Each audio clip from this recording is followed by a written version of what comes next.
Watch me create a Father's Day puzzle for a customer. Grab your sublimation paper. Make sure to mirror your image.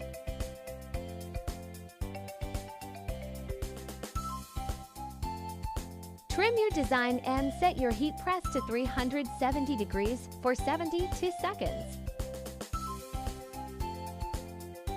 Measure your puzzle and secure with heat tape. Cover your project with butcher paper and press.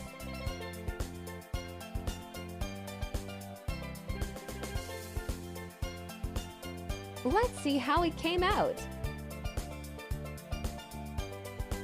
It's cute! Place your customized order today at WeSlayGlam.com.